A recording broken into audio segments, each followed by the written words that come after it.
myself Vaishali Mendhe, going to explain you the second experiment of the engineering mechanics lab. The name of the experiment is Jib Crane. So today we will see the aim of the experiment is to determine the forces in the members of the Jib Crane. So you can see this is the apparatus of the Jib Crane. Okay, first of all we will try and understand the type of the force system which we are going to explain here. There are various type of the force system there is a co-planar force system, concurrent force system, non-concurrent force system, etc.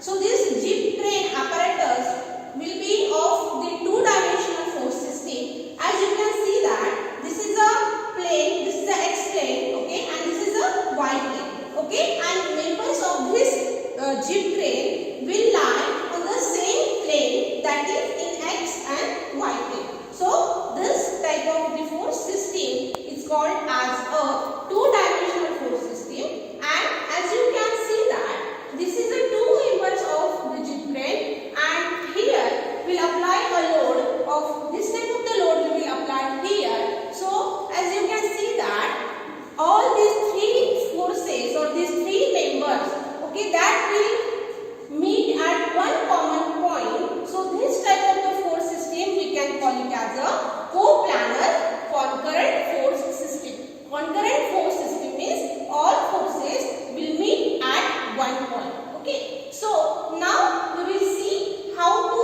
perform this experiment. So first of all I will explain you the members of this Jib Crane. You can see that this is a vertical post, okay, this is a vertical member which is called as a vertical post. This is a horizontal member.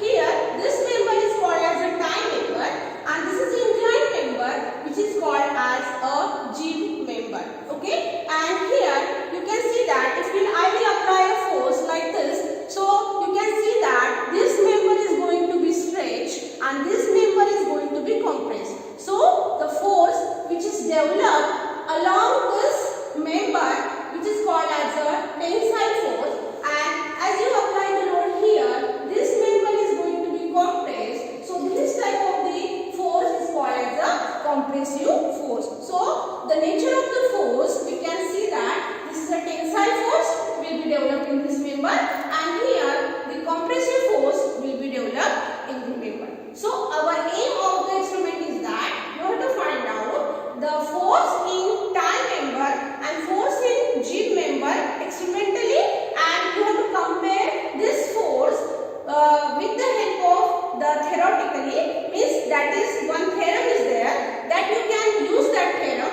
That name of the theorem is Lamy's theorem, and you can verify your result. So first of all I will explain you how to perform the experiment. Okay, so for that there is an observation table is given to you.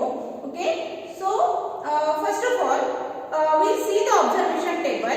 Okay, so you can see here I have written all this information. You can see that this is the observation table and this is the observations. So first of all you have to note down the length of the vertical post. How to note down that length, that we will see while we do the performance. And you can see that this is the observation table here. Here you have to apply the load and you have to change the load, and accordingly you have to find out force in tie, force in Jib, length of tie, length of Jib, and angle alpha beta.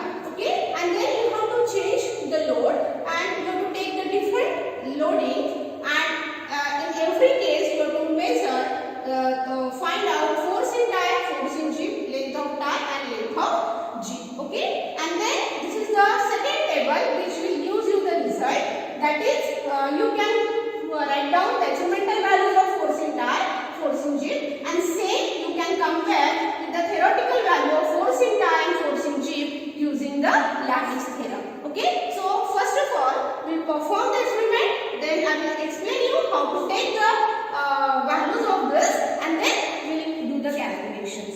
Okay, now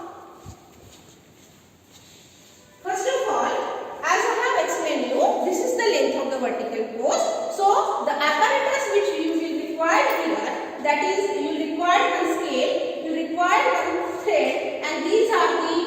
are taking the different loads. Okay, so first of all we will measure the length of the vertical post. So as you can see that there are various hooks are there. So I have applied this to the second hook. So what will be the length of the vertical post? You can see that this is a triangular form. Okay, so here if you extend this here, so you have to mark one reference point here. Okay, you don't have to take the length of the vertical post from this. You have to mark one point here. Okay, if you extend like this, so one reference point you have to mark here. So from this point to the second hook of this, as I have applied this to the second hook, so length of the vertical post will be from this point to that point. If I will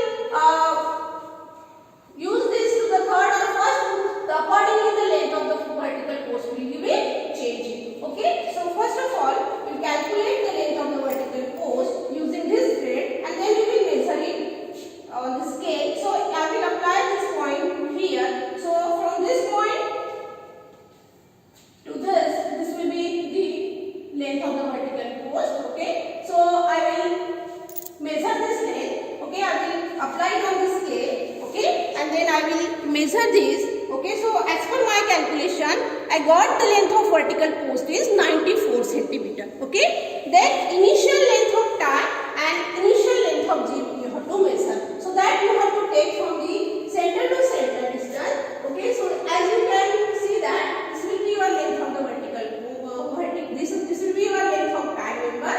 Okay, similarly this will be your length of the jib member. This will be your length of the jib member. Okay, so as we have noted down the length of the vertical post, in the similar manner you have to note down the initial length of the tie member and initial length of the jib member. So after noting down, I got the initial length of the tie member is 88 centimeter and initial length of the jib member I got 113 centimeter. Okay, so this is the initial reading of length of tie and length of jib. In the similar manner, before to apply the load at this joint, first of all you check that whether the force in tie and force in jib is how much reading is the initial reading you have to note down. So as you can see here, okay, the initial reading of this scale you can see here.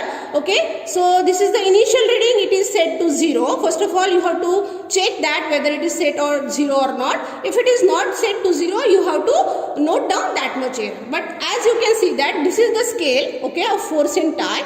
Okay, and the here the list count of this tie is 50 gram. Okay, so initially it is set to 0. So what is your initial force in tie? Tie 0 gram. Then similarly, this is the scale of the jib member and that is given in kg. Both these scales are given in kg. Okay, so as due to the instrumental error, so this is not set to 0. So the initial reading of this jib member of force, it is nearly up to 1000. Okay, 1000 grams. So 1 kg is the initial reading. So you have to note down the initial force in tie, that is 0 gram, and initial force in jib, that is it is exactly not 1000, it is 1200 gram. Okay, that is the initial force. Okay, now after finding out the length of vertical force, length of tie, length of jib, initial force in tie, initial force in jib, what you have to do? You have to apply the force at the connection at this tie and jib member. So I will start the reading of first, that is 1000 gram load. Okay, so here you can see that this is the 1000 gram load, 1 kg load I will apply here.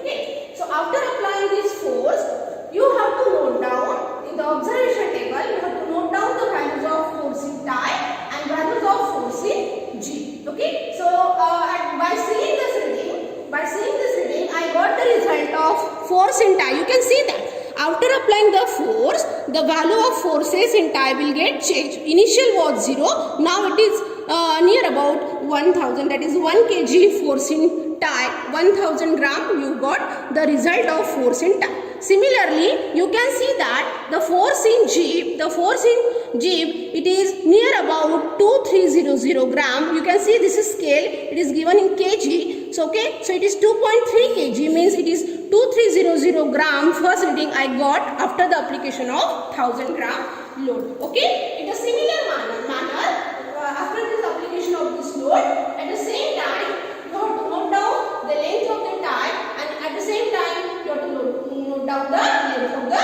jib. There will be no change here because this is only for supporting. Okay, there will be change in the length of both the members if you increase the loads. So at the same way you have to measure the length of this tie. Okay, and in a similar way you have to measure the length of the jib. Okay, so it will be changed. Initial those where the length of tie and length of jib, it will getting changed. So as per my calculation, I got the length of the tie, it is 88.5 centimeter, and the length of the jib I got it is 112.5 centimeter.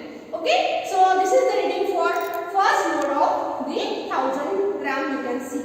Okay, now I will go with the second reading. Okay, so if you can see that, if you see this, if you apply increase again the load of this, okay, if you increase the load, naturally the forcing tie will get increased and this forcing jib will also get increased. So as you can see that, if I will apply the force here, this member is going to be stretched, okay, and this member is going to be compressed. So naturally the initial length of the tie, okay, so in the second reading onwards it will going to be increased. Okay, you will get the reading of the length of tie will be in the increasing order and the reading of length of jib will be in the decreasing order for the length of the jib, because after the application of this force this member will get compressed and this member will get stretched. So naturally the length will be increased here and the length of this jib will get decreased here. Okay, so in this way we have to note down the 5 readings, and accordingly we will have to find out force in tie and force in jib experimentally, and then we have to compare with the analytical value with the help of the Lambda scheme. Okay, now I will go with the, this is the one reading, this is the sample I have shown you. Okay, now we will come to the calculation part. Okay, now you can see here, as this is the observation table, so with the help of this observations we have find out the length of the vertical force. We have measured it, you have to measure it one time. Okay, so length of the vertical force I got 94 centimeter. Okay, I told you how to measure that vertical force length. Then you can see that this is the observation table and this is the first load I have applied is 1000 gram.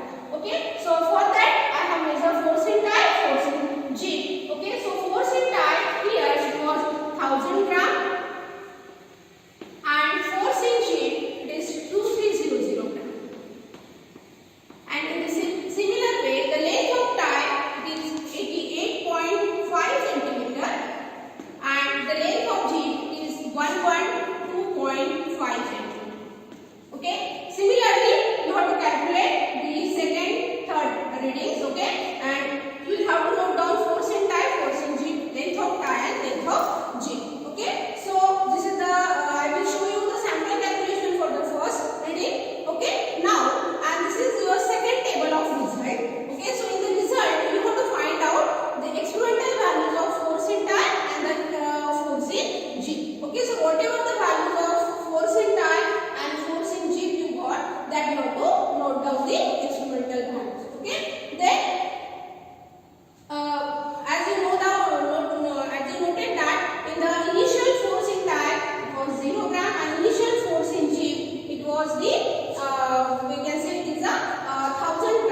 accordingly for each reading you have to find out the values of alpha and beta and you have to find out the forces and the length of tar and G. Okay, so here